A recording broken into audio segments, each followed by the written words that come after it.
Bom, pessoal, qual é o exercício que a gente vai fazer? Eu já adiantei algumas coisas que tomam um tempo danado na hora da solução, que é o volume de controle, as forças e os vetores. Mas aí eu vou explicar com vocês com calma cada um deles. Mas vamos lá. O exercício diz o seguinte: ah, a figura abaixo, a figura abaixo mostra uma conexão do tipo T descarregando dois jatos de água na atmosfera. Então, essas duas descargas aqui estão indo para a atmosfera. Tony, Oi, tem como aumentar esse Word da Zoom aí? tem sim. Valeu, obrigado.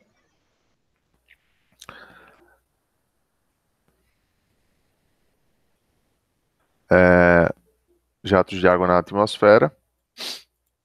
Só dar permissão.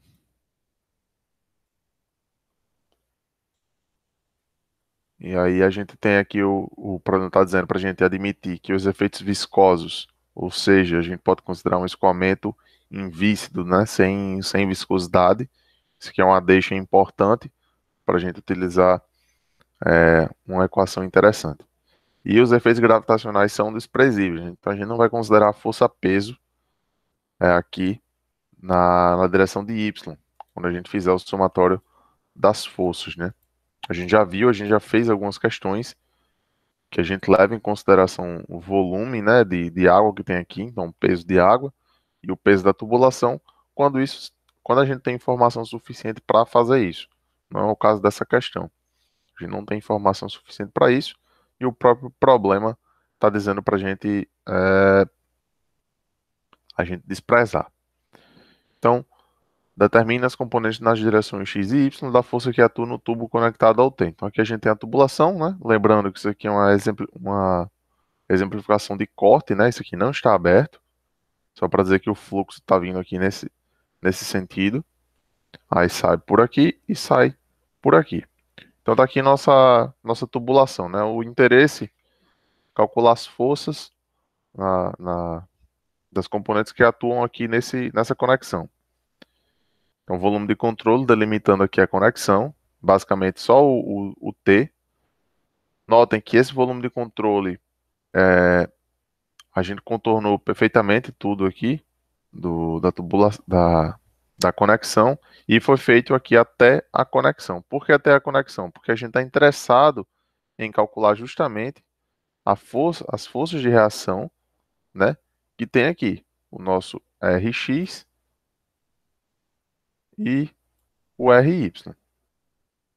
A gente está interessado justamente nessas duas forças. Ah, professor, mas a gente pode fazer o volume de controle. Eu poderia, por exemplo, fazer o volume de controle pegando aqui até aqui, esse ponto. Na teoria, não, porque aqui a gente está levando em consideração a tubulação. A pressão nesse ponto aqui, onde está passando o mouse, é diferente da pressão aqui, que é onde está conectado esse conector.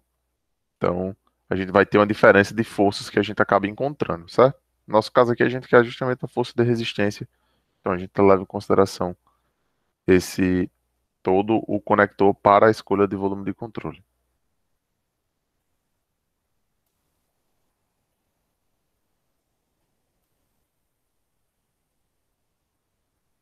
Isso aqui, pessoal, é a indicação do Rx e do Ry. É, lembrando que isso aqui são sentidos arbitrários, certo? Na real, a gente não sabe para onde cada um deles está apontando. Então, a gente vai deixar um sentido arbitrário. Normalmente, a gente deixa o sentido positivo e o sentido positivo para as duas forças, tanto de x como de y, porque se a gente achar uma resposta negativa, a gente sabe que está no sentido oposto, tá? Aqui tem todas as informações do problema, é, velocidade de saída nessa superfície, nessa. Aqui a velocidade de entrada nós não temos. Conhecemos a área de saída e a área de entrada. Não conhecemos a pressão interna aqui da tubulação e temos essa situação. Aí aqui, como eu falei para vocês, o volume de controle ele já foi delimitado.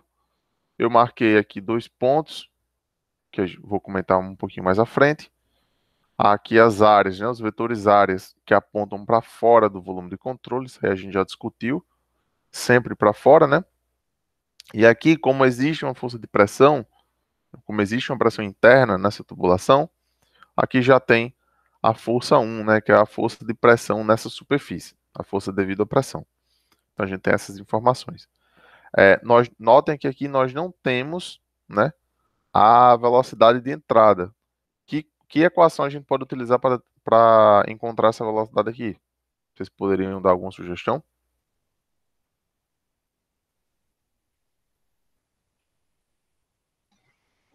Da, da conservação da massa lá. A conservação da massa, né? Que aqui a gente vai fazer algumas considerações inicialmente, né? Conservação de quê? Que a gente pode fazer nesse problema? A água que está sendo escoada, então, fluido incompressível. Escoamento uniforme. Escoamento uniforme, porque aqui a gente está lidando com um problema que não está informando para a gente que os perfis de velocidade de cada uma dessas áreas só está fornecendo a velocidade constante, a velocidade média. Aqui a gente pode considerar um escoamento uniforme. Posteriormente, a gente vai utilizar um somatório naquela integral do fluxo, né? E a outra coisa é o regime permanente. E só lembrando do regime permanente, professor, o problema não está dizendo que é regime permanente. Como é que a gente vai saber? Simples. Assim como o problema não está dizendo que é regime permanente, o problema não está dizendo que existe variação de fluxo, variação na quantidade de movimento, variação das vazões, variação da massa específica ou de alguma outra propriedade do fluido durante esse escoamento. Então, se ele não está falando nada sobre isso, é porque a gente pode fazer uma consideração de regime permanente. E como eu já havia falado nas aulas anteriores, normalmente, na grande maioria dos casos, os problemas de conservação do momento, para a gente encontrar forças, a gente trabalha no regime permanente, que a gente quer uma situação estável e justamente as forças para manter o equilíbrio da estrutura, certo? Eu confesso, eu já falei isso aqui, eu nunca fiz questão de conservação do momento em regime transiente. Já procurei para fazer, mas nunca fiz. Então, a grande maioria, é por isso que na grande maioria não fala aqui que é o regime permanente, tá certo? E a outra coisa, a gente vai ter um escoamento sem atrito, já que os efeitos viscosos são desprezíveis, e desprezar, né, os efeitos gravitacionais. Então, antes de mais nada, antes da gente partir para a equação que a gente calcula efetivamente as forças, a gente sabe que a gente vai precisar de algumas informações, como velocidade e pressão. Então, antes da gente fazer essa equação, o uso da equação da conservação do momento, a gente vai aqui inicialmente calcular essas velocidades, essas pressões, né? Alguém falou aí, quem foi que disse da conservação da massa? Foi eu, professor Rafael. Rafael. Rafael comentou que a gente pode encontrar a velocidade de entrada através da conservação da massa. Isso é uma verdade. Porque a equação, como a gente já falou, a equação de conservação da massa a gente usa normalmente para encontrar velocidades, vazões e etc.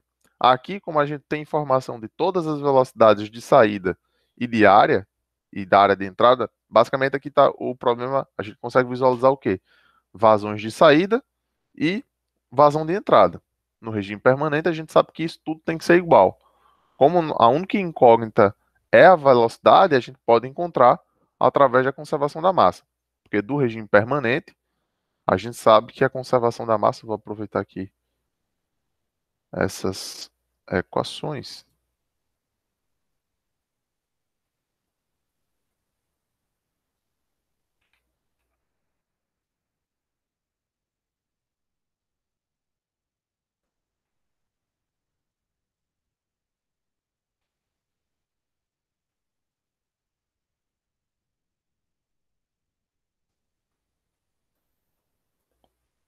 A gente vai ter isso aqui, ó. Vazão de entrada igual a vazão de saída. Isso aqui é. Não precisa nem a gente escrever toda aquela equação da conservação da massa. Isso é um regime permanente, vazão de entrada igual a vazão de saída. Isso aqui a gente vai utilizar até o final da nossa disciplina. Então, nossa equação vai ficar V1 a 1, né, que é a vazão de entrada, igual a V2 a 2.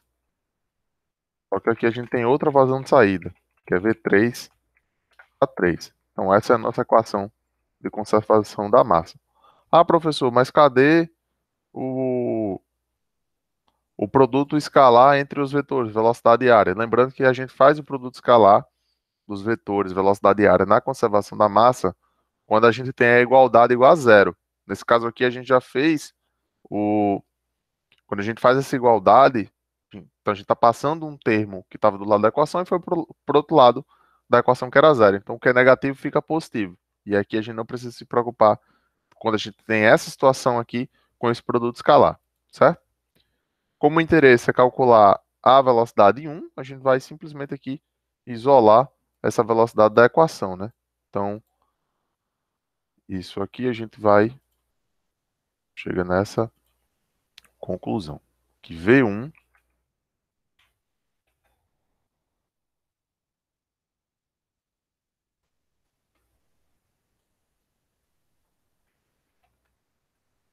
ser igual a V2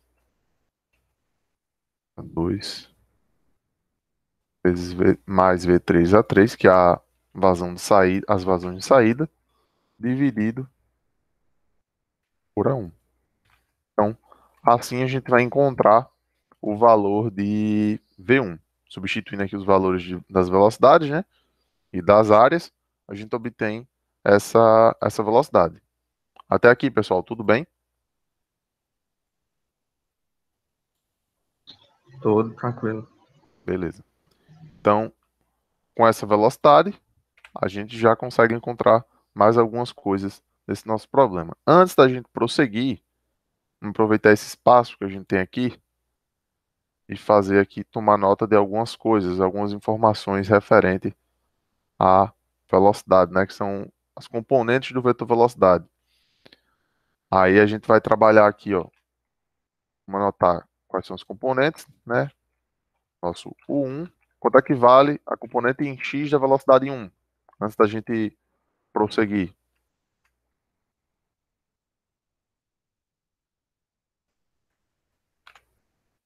Seria V1? O próprio V1. E positivo porque está aqui no sentido positivo de x, né? O nosso eixo x. Quanto que vale a componente x da velocidade 2?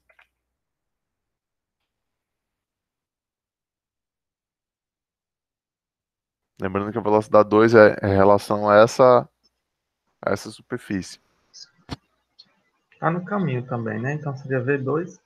o próprio V2. Alguma dúvida nisso aqui, pessoal? Essas componentes até então? Não, assim, porque só vai ser negativo quando tiver sentido contrário. É no sentido negativo de x. Isso aqui a gente, se V2 fosse no sentido da direita para a esquerda, aí seria Aham, negativo. porque no início a gente adotou, né? Considerou sempre positivo o X e o Y.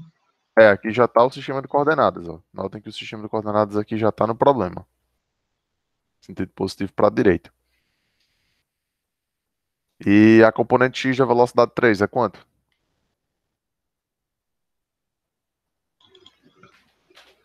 Aí não tem velocidade 3.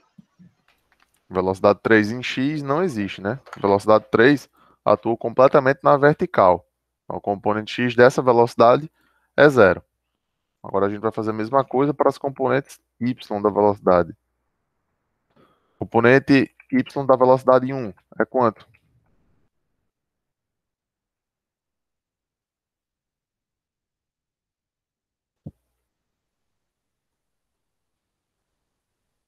Hein, pessoal? Componente y desse vetor velocidade aqui é quanto? Zero? É zero, porque o vetor velocidade está completamente na horizontal, certo? E a componente y da velocidade 2? Zero também? Zero também, porque o vetor está completamente na horizontal, não tem componente na direção de y. E a componente da velocidade 3 em y, é quanto? V3. O próprio V3.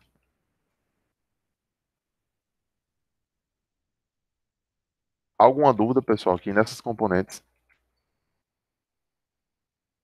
Por que que é zero? Por que que é o próprio vetor?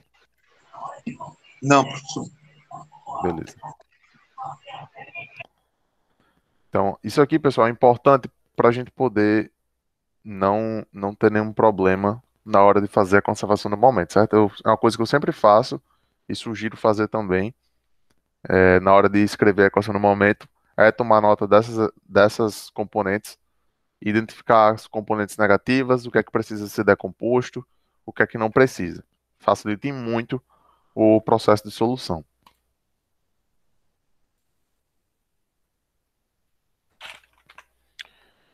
Vou aproveitar aqui a figura.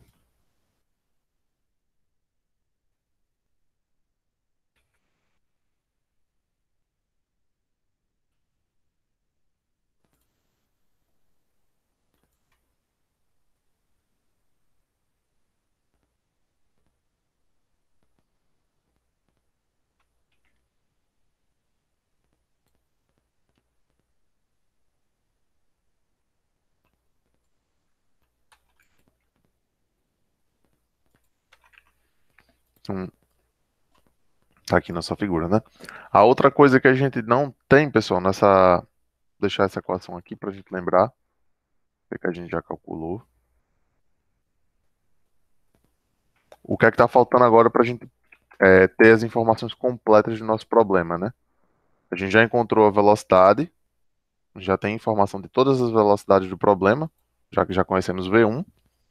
Tomamos nota aqui das componentes dos vetores de velocidades, só que está faltando a gente encontrar a P1, né? Porque isso aqui está fechado, então existe uma pressão aqui associada a essa superfície. E como a gente falou anteriormente, né, esse aqui é um escoamento que os efeitos viscosos são desprezíveis, ou seja, a gente pode considerar um escoamento sem atrito. Um escoamento sem atrito, regime permanente, fluido incompressível. Isso aqui são considerações, né, são as premissas, né, uma das premissas que a gente pode utilizar a equação de Bernoulli. Lembrando que da equação de Bernoulli existem algumas restrições que a gente precisa respeitar. E uma delas é o escoamento sem atrito, né? Que a gente tem um escoamento sem perdas. Daí, a gente pode encontrar a pressão através da equação de Bernoulli, que é essa equação aqui que a gente já viu, né? Alguma dúvida, pessoal, aqui do porquê que a gente vai utilizar a equação de Bernoulli?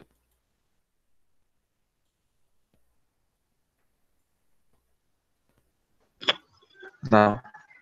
Beleza. E aí, na equação de Bernoulli, pessoal, o que é que a gente precisa, né? A gente tem uma igualdade, basicamente, a gente tem uma igualdade de energia, né? Lembrando, não sei se vocês viram, a equação de Bernoulli, ela tem basicamente três formas, né? Uma forma de energia específica, de uma forma de altura e uma forma de pressão. No fundo, a gente pode correlacionar com energia, né? Essa aqui é a forma de energia específica, onde a gente obtém cada um desses termos, a unidade é metro quadrado por segundo quadrado, que é a mesma coisa de quilojoule por quilograma, ou joule por quilograma. Quando a gente expande, vai obter metro quadrado por segundo ao quadrado. Isso é energia específica. Quando a gente faz isso, utiliza a equação de Bernoulli, a gente a gente precisa selecionar dois pontos, né, para a nossa análise. Normalmente, o que é mais indicado é a gente selecionar dois pontos colineares, onde a gente não tem a diferença de altura entre eles. Por quê? Porque esses dois termos aqui, ó, eles vão ser cancelados, já que os pontos estão na mesma altura. E aqui, como vocês viram, esses pontos já estão marcados aqui, ó, em amarelo, ponto 1 na superfície 1 e o ponto 2 aqui na superfície 2. Ah, professor, por que que a gente não pode pegar aqui o ponto 3 aqui em cima? Aí eu faço essa pergunta para vocês. Para selecionar esse ponto 3, a gente precisa conhecer, ó, essa distância aqui, essa diferença de altura. A gente conhece essa diferença de altura entre esses dois pontos? Sim ou não? Não. Não. Então a gente não conhece essa diferença de altura, não tem para que a gente querer selecionar o ponto 3. Por mais que a gente tenha informação da velocidade lá. Se a gente tivesse essa diferença de altura aqui, se a gente conhecesse essa informação, tanto faz escolher o ponto 1 como o ponto 3. A gente obter a mesma resposta, desde que a gente tivesse essa informação, mas a gente não tem. Por isso que a gente seleciona aqui os pontos colineares, tá certo? E aí a gente selecionou os dois pontos, eles estão na mesma altura, então Z1 é igual a Z2, tá o termo relacionado à altura, que a gente vai ter as velocidades. Quanto que é a pressão 2, se a gente quiser encontrar a pressão manométrica de 1? Sabendo que pressão 2 está aberta para a atmosfera. Vai ser uma ATM, né? Pressão atmosférica. Não, mas no caso eu estou querendo encontrar a pressão manométrica de 1. Quanto que é a pressão 2?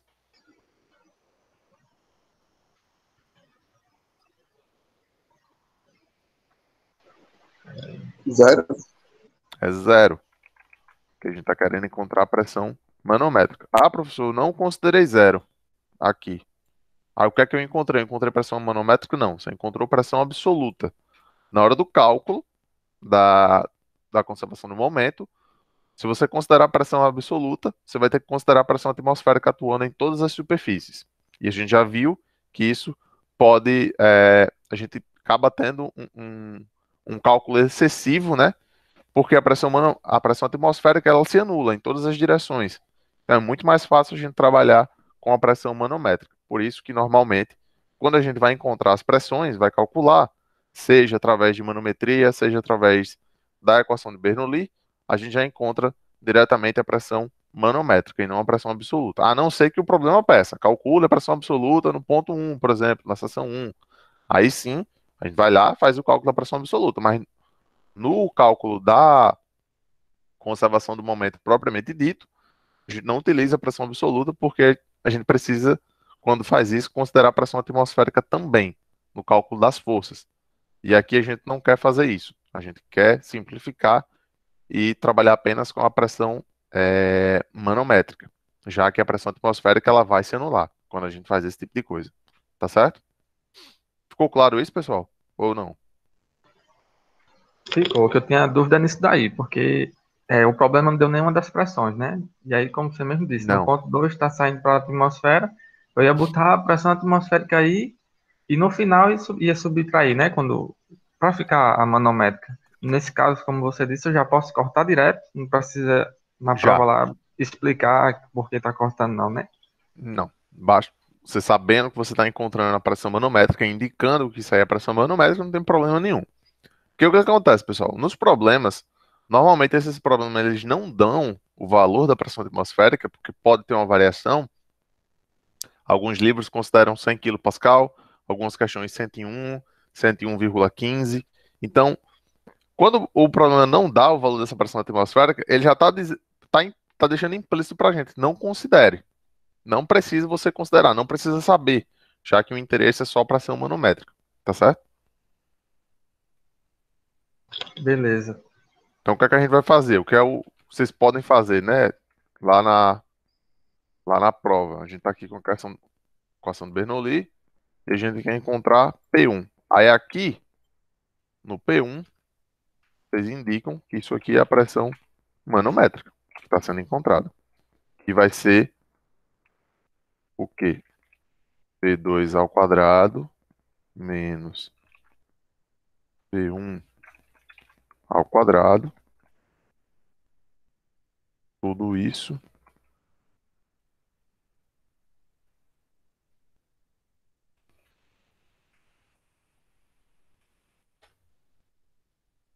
vezes ρ.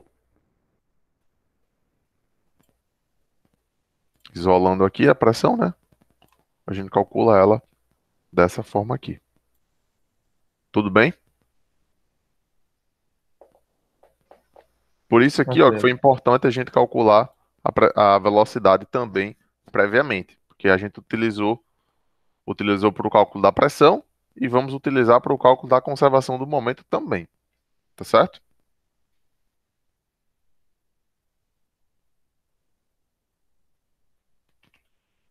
Tudo bem, pessoal? Alguma dúvida até aqui? Até agora não. Beleza. Então, dando continuidade, agora a gente pode partir para a conservação do momento, né? Já que a gente tem todas as informações prévias para a gente fazer, para a gente calcular as forças. Então, analisando o escoamento inicialmente em x, a gente vai ter essa equação aqui.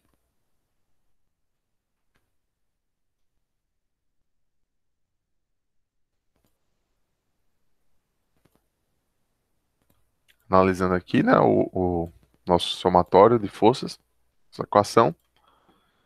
Aí, primeiro, vai para os cortes, né? Escoamento permanente. Só que essa integral vai para zero, porque nada varia no tempo. E a gente sabe que, nesse caso, para essa orientação aqui do eixo x, nessa configuração, não vai existir forças de campo, né? Porque aqui a gente está na horizontal. No final das contas, nossa equação se resume a força de superfície igual ao somatório do fluxo da quantidade de movimento através da superfície de controle. E aí, como é de praxe fazer com vocês, analisando cada um desses termos separadamente, que são essas forças de superfície, né? Analisando aqui, ó.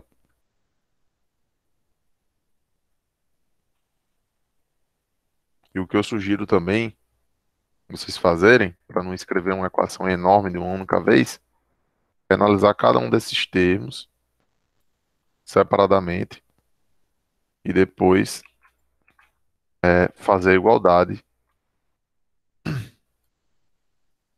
e encontrar a força propriamente dita.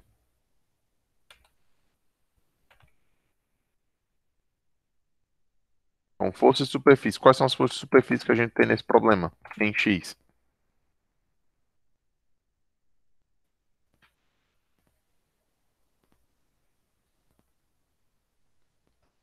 Seria a velocidade.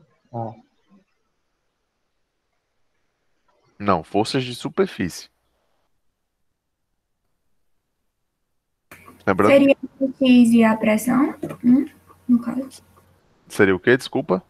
Rx e a pressão. Rx e a força devido à pressão, certo? Não a pressão, a força devido à pressão. É. A gente vai ter chamar de F de 1x, que é a nossa força devido à pressão. Notem que o Rx aqui é positivo porque a gente fez a consideração que o Rx está para a direita, tá no sentido positivo de x. Se a gente tivesse colocado para a esquerda, aqui seria menos Rx. Mas como não foi o caso, é Rx. E a força devido à pressão, ela é positiva porque também essa força ela está atuando no sentido positivo de x. Ah, professor, como é que a gente sabe que a força de pressão está atuando no sentido positivo de x? Como eu já falei para vocês, as forças devido à pressão, independente da superfície, de como é que está o fluxo do movimento do escoamento, elas vão atuar para dentro do volume de controle. Como é que vocês checam isso? Caso tenham dúvidas. A gente viu lá durante a aula de conservação no momento que a força devido à pressão, deixa eu pegar aqui a equação, que a força devido à pressão, vou fazer um parênteses aqui, chamar de FP. Essa força aqui devido à pressão é menos a integral de P dA, onde a área, na verdade, é um vetor, né? E a pressão não é um vetor. Então, basicamente é assim que a gente calcula a força devido à pressão. Se a gente for ver, nesse nosso caso, essa questão aí, tá com menos, né? O menos é da fórmula, considerando uma pressão constante, então a gente vai ficar com P, a integral de dA é o próprio A. Só que o A, a área que a gente está levando em consideração aqui é a área 1. A área 1 ela é negativa, ela está no sentido negativo de x, já que ela sempre o vetor área vai ser para fora do volume de controle. Então aqui fica menos A1. Consequentemente, essa força devido à pressão vai ser P vezes A1, uma força positiva. Caso vocês tenham dúvidas, de qual o sinal das forças devido à pressão, façam essa análise aqui. Lembrando que isso aqui não é um produto escalar entre dois vetores. Por mais que a pressão atue para a direita, né, e a área para a esquerda, isso aí não dá negativo, porque a pressão, como vocês estão vendo aqui, não é um vetor, tá certo? Não confundir isso aqui com um produto escalar de velocidade e área. São duas coisas diferentes. A velocidade é um vetor e a área é um vetor. Aqui a pressão não é um vetor, certo? Ficou claro isso, pessoal? Alguém não entendeu? Ficou. Então, beleza. Então, força devido à pressão positiva, porque vai atuar aqui para a direita. Aqui a gente não pode mudar o sentido dessa força, como a gente já viu aqui o sentido real de aplicação, né? Então, essas aqui são as forças de superfície, onde essa força de 1x, que é a força devido à pressão, a gente já viu, né? Vai ser mais P1 nanômetro vezes A1. Então, aqui é a forma da gente encontrar essas forças de superfície. O outro termo da nossa equação é o fluxo da quantidade de movimento. E aqui a gente fica com, aproveitar o que a gente sempre escreve,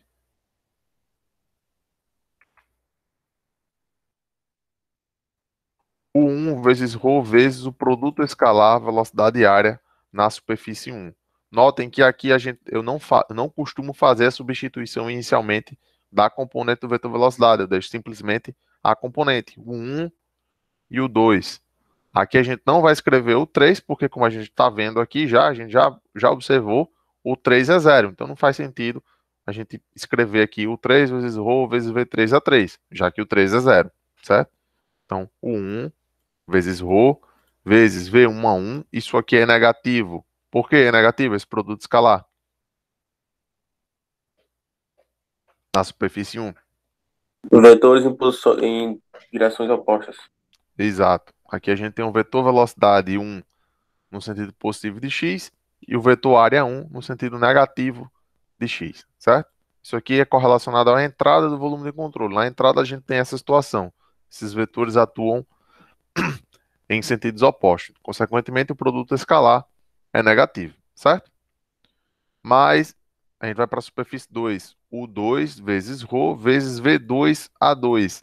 Esse produto escalar, por sua vez, é um produto escalar positivo, já que o sentido do vetor velocidade está no sentido positivo de x e o sentido do vetor área também está no sentido positivo. Então, produto escalar positivo. Tudo certo, pessoal? Até aqui? Alguma dúvida nessa expressão? Não. Então, dando continuidade, aqui a gente faz a substituição do V1. O 1, a gente já viu ali, ó, anteriormente, que é V1. E o 2 é o próprio V2. Como eu já falei para vocês, pessoal, previamente, tem gente que costuma escrever essa equação aqui, ó, direto. V1 vezes ρ vezes menos V1 a 1 e tal. Se vocês tiverem prática em fazer isso, confiança, e já está acostumado a fazer essa substituição direto, beleza. Se não, analisem cada uma dessas coisas separadamente. Primeiro analisa o produto escalar para saber o que é positivo e o que é negativo.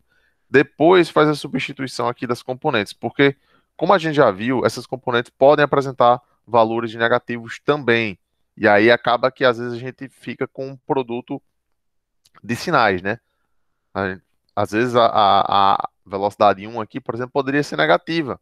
E aí esse termo ficaria positivo. A velocidade 2, a componente da velocidade 2 podia ser negativa. E esse termo aqui fica negativo e vice-versa. Então, é importante a gente analisar essas duas coisas separadamente para não ter nenhum problema durante a solução, certo? Como eu já falei para vocês, eu já vi muito erro desse tipo de coisa. A gente quer resolver a questão rápido, quer fazer essa análise rápida, aí sai escrevendo aqui V1 a 1, V1 vezes ρ, nem V1, escreve V1 ao quadrado vezes ρ vezes A, mais V2 ao quadrado vezes ρ vezes A. E aí a questão tem decomposição de vetor da componente, aí esquece da decomposição, a componente é negativa, não leva em consideração esse sinal da componente e acaba errando toda a questão por conta disso, porque foi feito de maneira rápida demais, certo? Então a sugestão que a gente dá é fazer isso separadamente e de forma pausada. Primeiro analisar o produto escalar, já que vai ter uma mudança de sinal, caso esses vetores sejam em sentidos opostos, e analisar o sentido e o sinal da componente vetorial, desculpa, da componente da velocidade, tá certo?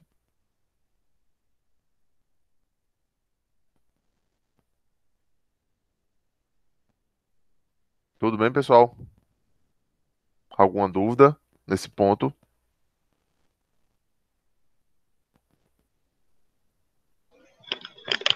Tem não.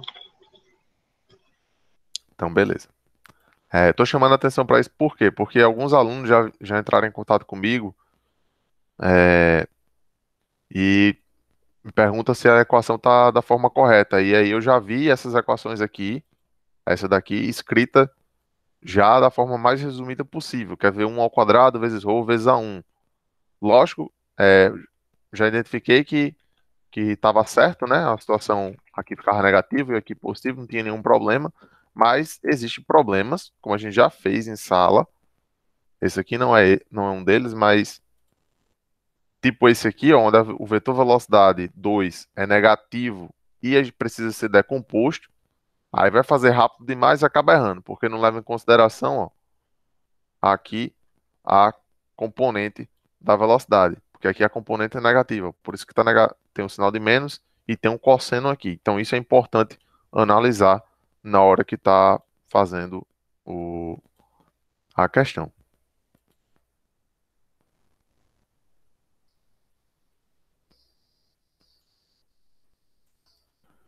Então vamos lá, pessoal. Aqui a gente já fez análise, né, dos termos das forças de superfície e do fluxo da quantidade de movimento. Isso aqui, pessoal, a forma que eu resolvo é só um costume, certo?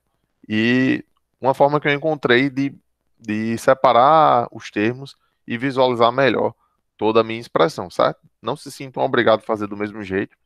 Vocês podem fazer colocando toda essa igualdade de uma única vez, se vocês tiverem prática, acharem melhor, enfim. Isso aqui é só uma sugestão, não é uma obrigação, certo?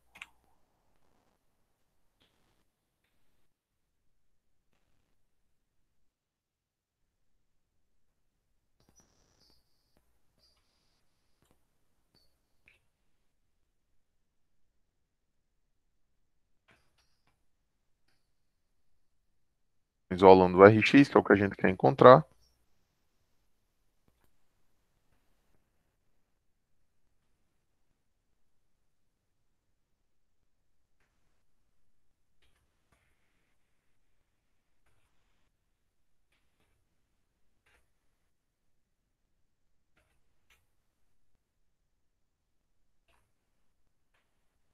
Vocês vão encontrar o Rx através dessa equação aqui. Tudo bem?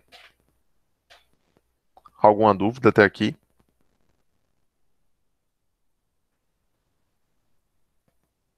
Não, tá tranquilo. Beleza. Então, dando continuidade. Aproveitar aqui nossa figura.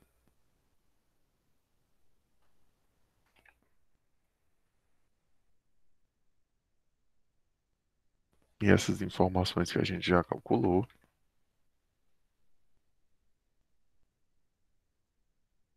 Então, vamos lá, pessoal. Agora a gente já analisou o conservação do momento em x. Vamos calcular agora a conservação do momento em y. Só uma observação, pessoal. Lembrando que isso aqui, a unidade dessa conta, qual a unidade que a gente obtém aqui? Essa resposta final.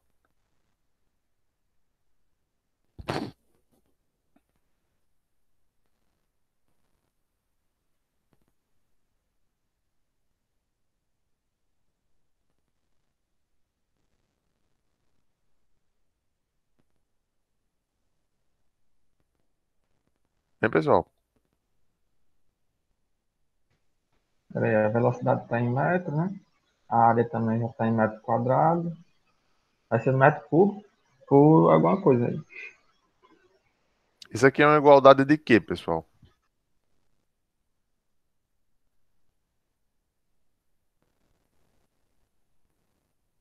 Pense na igualdade da equação.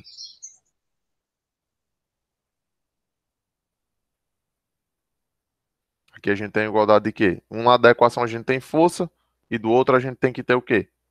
Para ser igual.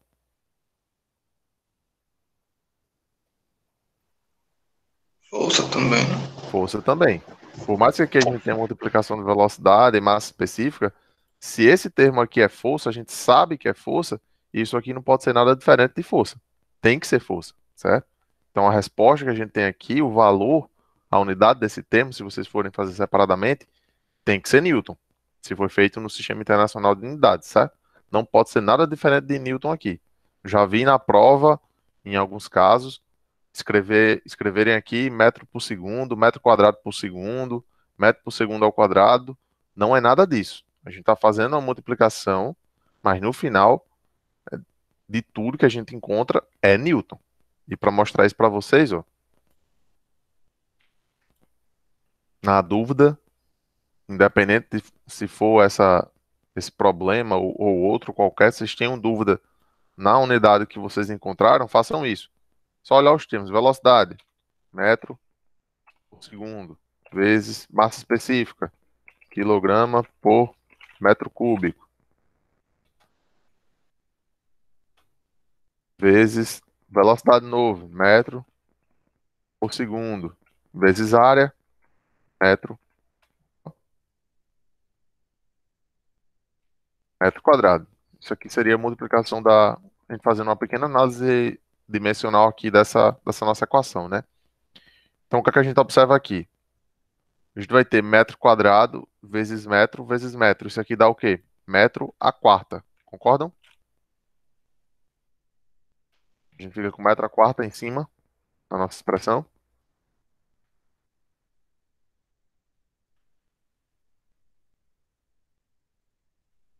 Metro à quarta vezes quilograma sobre segundo ao quadrado vezes metro cúbico. Se a gente for ver, no final das contas, a gente obtém quilograma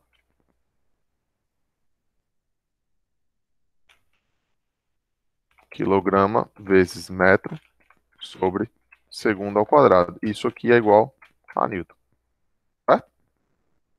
Uma forma da gente identificar que essa unidade aqui, desses dois termos, que a gente obtém, e no fundo, o termo desse somatório aqui do fluxo é Newton. Tá certo? É uma das formas de a gente identificar as unidades que a gente está trabalhando. Tudo bem, pessoal? Pronto, professor. Show de bola aí. Eu tinha dúvida nisso daí. Vou até copiar essa explicação que o senhor fez aí agora. Eu vou deixar aqui no cantinho para vocês poderem ver também depois no, no slide, tá certo? Isso aqui é importante, pessoal, não só para essa equação, tá? Às vezes a gente fica com dúvida, tá fazendo um cálculo, calculou alguma coisa que foi pedido no problema e fica na dúvida na unidade que foi encontrada, né? Sei lá, calculou pressão ou calculou vazão, alguma coisa desse tipo. Na dúvida, faz isso aqui rapidinho, essa análise dimensional de cada um desses termos e vê o que é que obteve. Aqui a gente ficou, ó, metro vezes metro quadrado, é metro à quarta. Não precisa a gente dar aqui e saber a resposta final. Faz as coisas devagar. Metro vezes metro quadrado, metro à quarta, né? Bases iguais, a gente soma os expoentes. Aqui a gente, quilograma se mantém, segundo vezes segundo, segundo ao quadrado, metro cúbico se mantém. À quarta por metro cúbico, sobra metro. Quilograma se mantém e segundo ao quadrado. Isso aqui, quilograma vezes metro por segundo ao quadrado é newtons, certo? Uma forma da gente lembrar disso daí. Eu chamei atenção para isso porque, justamente, às vezes eu já vi em prova essas incoerências na resposta que foi encontrada. Inclusive, na hora aqui do RX, da unidade do RX, já vi, em vez de newton, metro por segundo ao quadrado, é quilograma vezes segundo, certo? Então, aqui a gente está calculando força. Então, a gente não pode ter nada diferente de força. Se a gente é, utilizou aqui as unidades, né, no sistema internacional. Tudo bem, pessoal? Ficou claro? Alguém tem alguma dúvida sobre isso ainda? Não, sobre isso aí não. Uma pessoa falou no chat aí, professor, pedindo para repetir alguma explicação.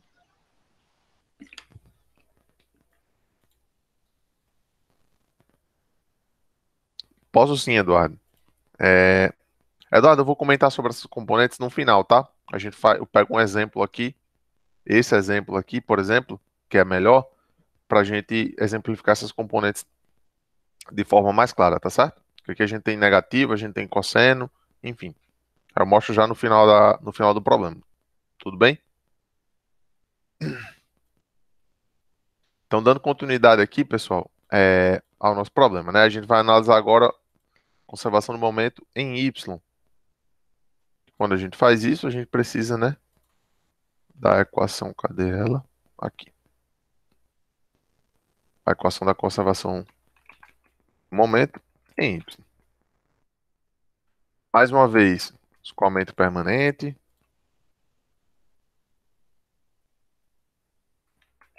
Forças de campo desprezíveis. Ah, professor, mas o campo gravitacional atua em Y. Concordo com vocês, atua em Y. Só que aí o problema disso para a gente desprezar essas forças gravitacionais, o campo gravitacional. No final das contas, a nossa expressão se torna exatamente força de superfície igual a fluxo da quantidade de movimento. Aí, nesse problema, pessoal, olhando para essa figura, existe força de pressão em Y? Força devido à pressão em Y? Primeira pergunta.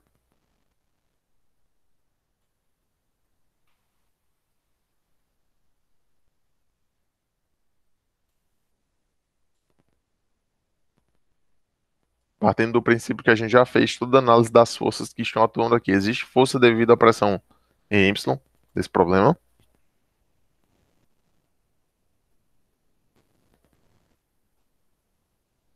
Não. Não, né? Então a gente não precisa fazer aquela separação desses dois termos, porque aqui a gente tem uma expressão muito pequena. Então o que é que vai ter? Força de superfície. A única força de superfície que tem atuando aí é a força de reação.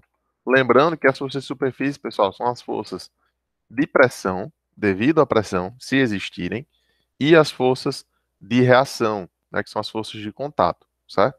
Aqui, como a gente não tem força devido à pressão, porque a força que a única superfície que a gente tem pressão é a superfície 1, essa superfície aqui. E a força devido à pressão nessa superfície atua completamente na horizontal. Então ela não vai ter força de pressão na vertical, certo? Que é na direção de Y. Então força de superfície apenas força de reação. E aqui a gente vai ter o fluxo da quantidade de movimento, né? Nesse caso, onde é que a gente tem fluxo da quantidade de movimento em Y? Qual superfície?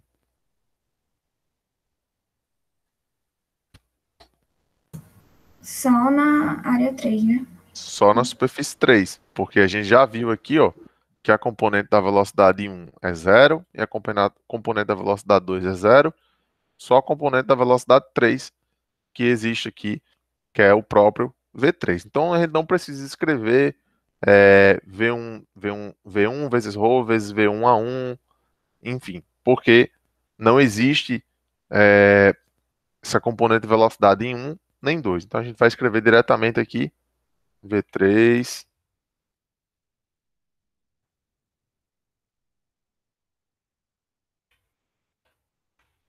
vezes ρ vezes, mas aqui é o vetor velocidade, vezes o vetor área. Notem que aqui o produto escalar entre o vetor velocidade e a área, ou seja, a vazão, né? Isso aqui é uma vazão de saída. Os vetores estão em sentidos iguais. Os dois estão apontando para cima aqui no sentido positivo de y. Então, esse produto escalar é um produto escalar positivo. Dando continuidade, essa reação de y que a gente vai encontrar vai ser quem é Vzinho 3, é o próprio V3, que a gente já observou aqui anteriormente. Então isso aqui fica V3, aqui se mantém a mesma coisa. Aqui é a forma de encontrar a força de reação de Y. Tudo certo, pessoal? Ficou mais simples aqui essa expressão, né? Não teve tanta.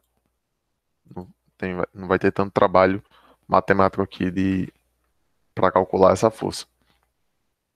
Eu chamei a atenção, ó, anteriormente para o caso aqui da unidade, porque a gente se depara aqui, ó, que é RY igual a V vezes ρ vezes V3 a 3.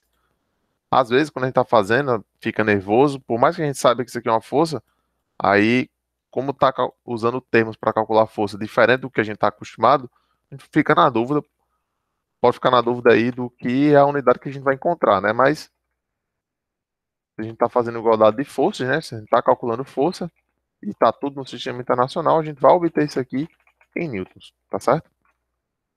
Fica essa observação aí para vocês. Tudo bem aqui, pessoal? Alguém não entendeu algum passo do que a gente fez? Alguma coisa? Não, professor, tudo ok. Aí o senhor falou que se caso de negativo é porque o sentido adotado inicialmente, o referencial vai ser, na verdade, ao contrário, né? Se É a o gente adotou contrário, exatamente. positivo, vai ser negativo. Isso. Aqui, como a gente está vendo, nesse caso aqui, ó, não tem como esse RY dar negativo, né? Porque aqui a gente só tem essa expressão e todos esses termos são positivos. Então o RY está correto, vai ser para cima. No caso do RX, a gente vai ter um termo positivo, né? E dois termos negativos aqui, ó, fazendo a conta. Provavelmente essa resposta deu uma resposta negativa, indicando que esse RX, na verdade, atua no sentido negativo de X. Mas isso aí é só corrigir depois, tá certo? Não tem problema nenhum. O que a gente está interessado aqui é na magnitude dessa força, tá certo?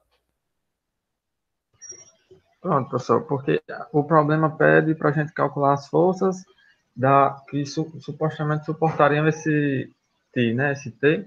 Isso.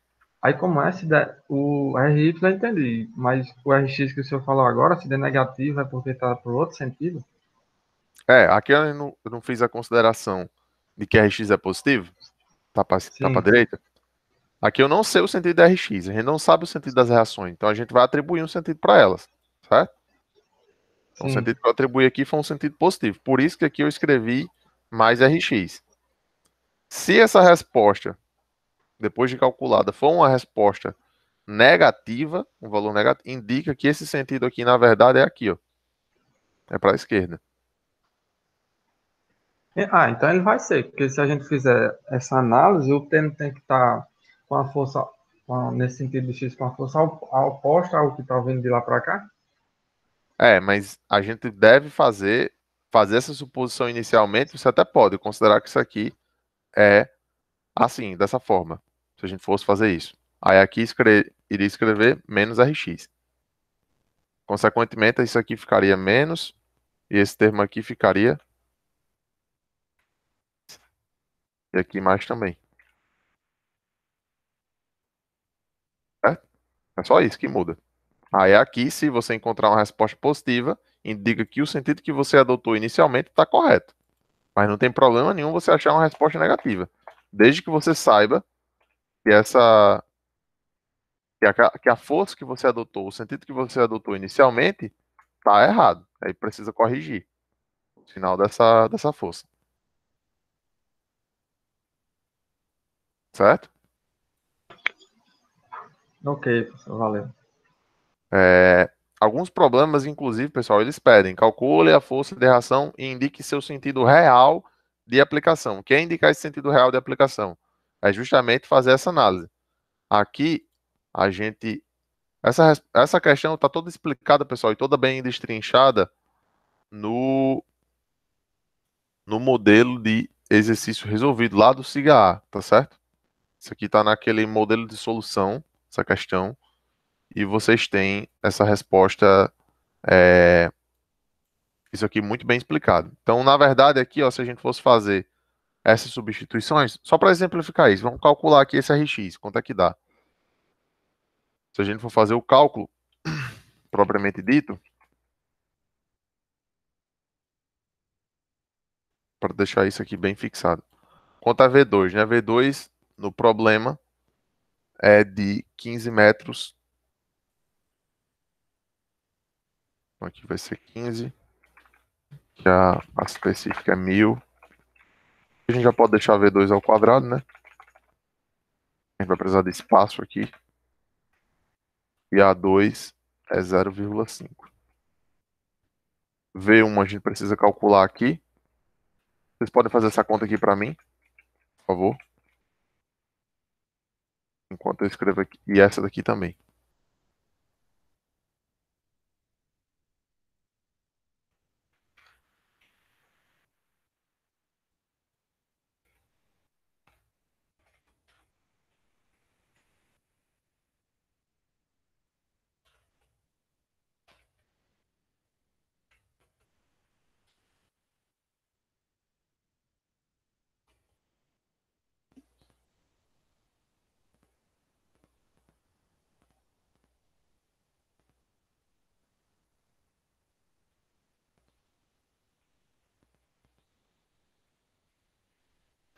V1 é 12.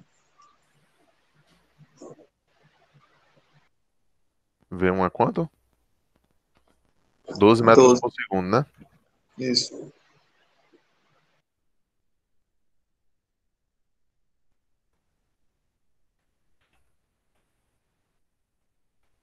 V1.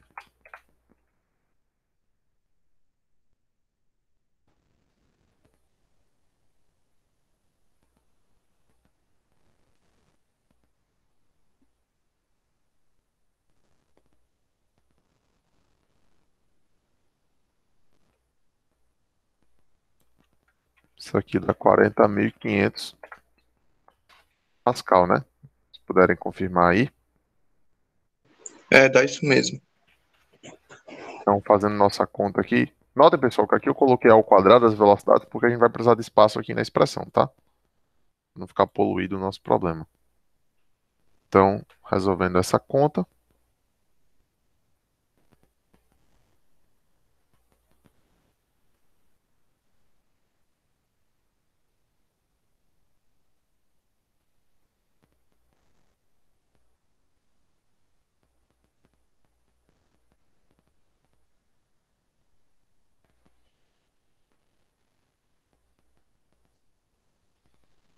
Isso aqui dá menos 72.000 newtons, que é igual a menos 72 quilonewtons. Vocês puderem conferir aqui, conferir aí.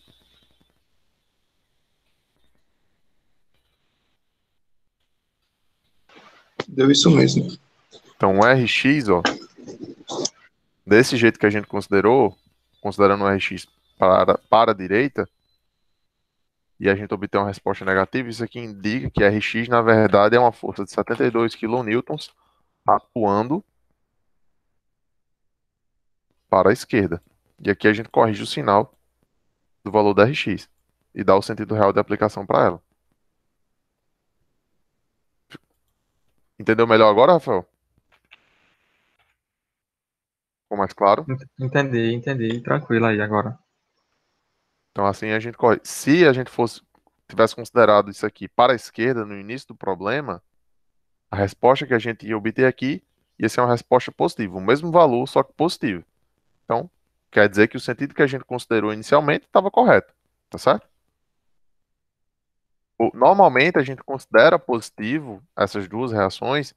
Para essa equação aqui, a gente já escreveu um termo positivo, para não ter que ficar se preocupando com o sinal aqui dessa reação ser negativo ou não, tá certo? Isso aí é só uma convenção, mas fica a seu critério na hora que está resolvendo, considerar positivo ou negativo, tá certo?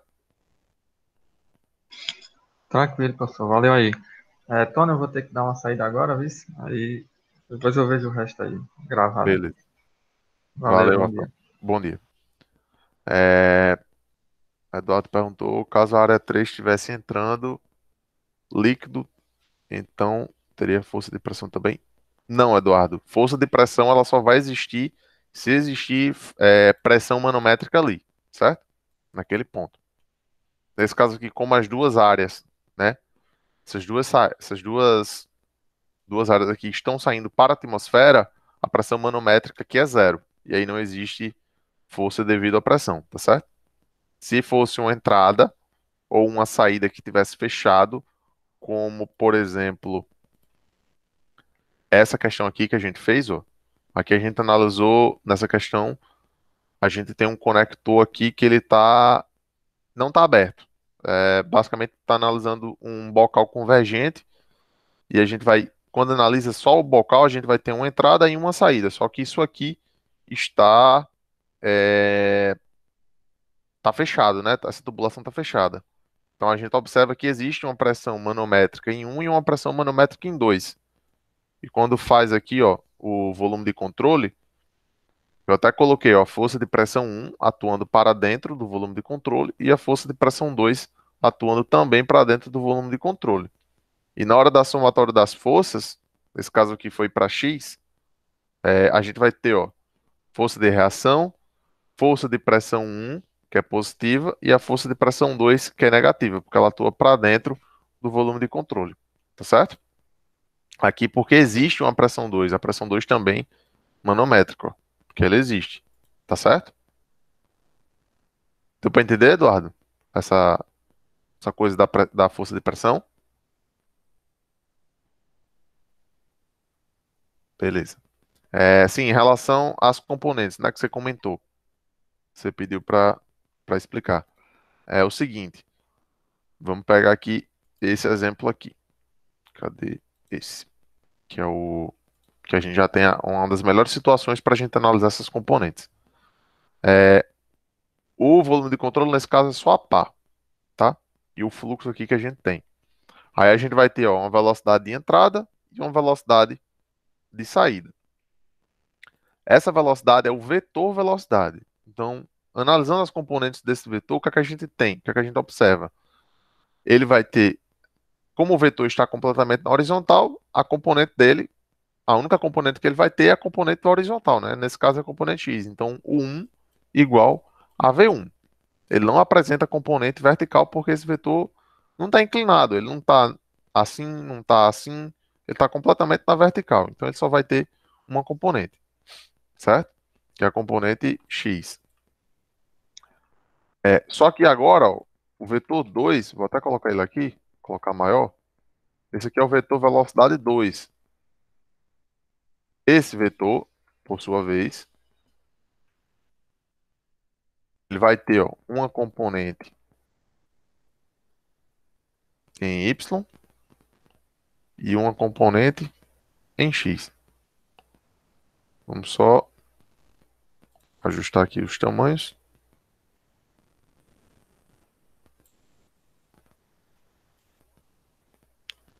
Então aqui a gente fica, ó,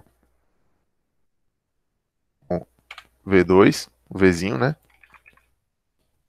E aqui o 2. Nesse caso existe um ângulo θ, está formado aqui entre eles.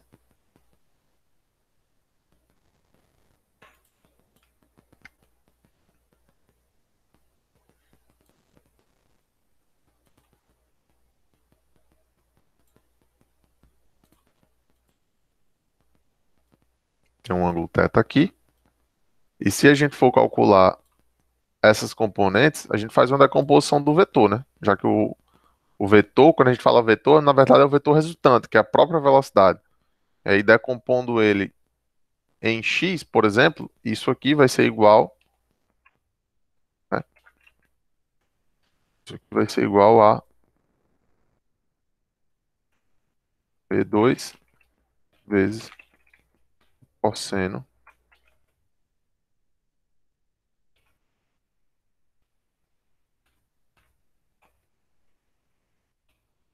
de θ. Só que essa componente é uma componente negativa, porque ela está aqui, ó, no sentido negativo de x, desde que você considere o sistema de coordenadas seja aquele convencional que a gente sempre trabalha. Deixa eu ver se já tem pronto aqui, só para a gente não escrever tudo isso de novo. desde que o seu sistema de coordenadas seja esse daqui, ó.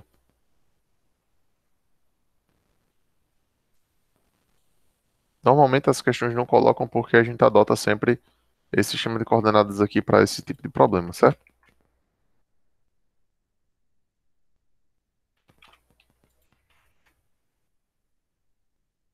Então, para esse sistema de coordenadas, aqui a componente 2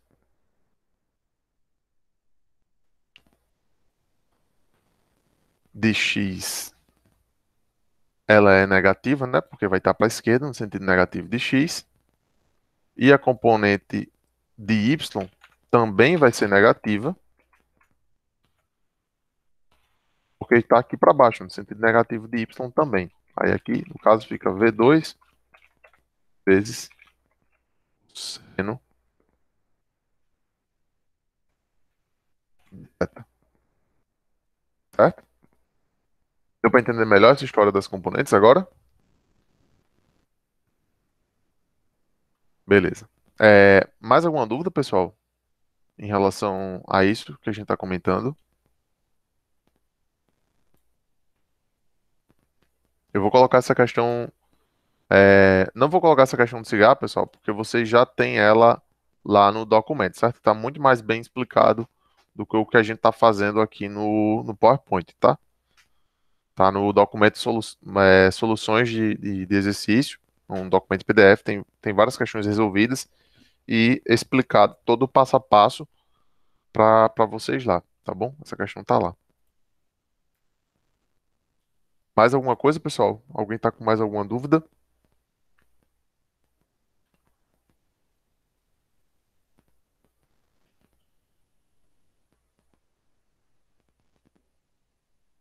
Bom, se vocês não têm dúvidas, a gente fica por aqui hoje, nossa aula. Amanhã é, vou fazer com vocês uma aula voltada para Navier-Stokes. A gente vai fazer um exercício diferente amanhã do que o que a gente fez em uma situação distinta, né? Não considerar placas na horizontais, considerar a placa vertical e a gente vê como é que a gente vai resolver nosso problema, certo? Mas por hoje a gente fica por aqui então. Só lembrando, pessoal,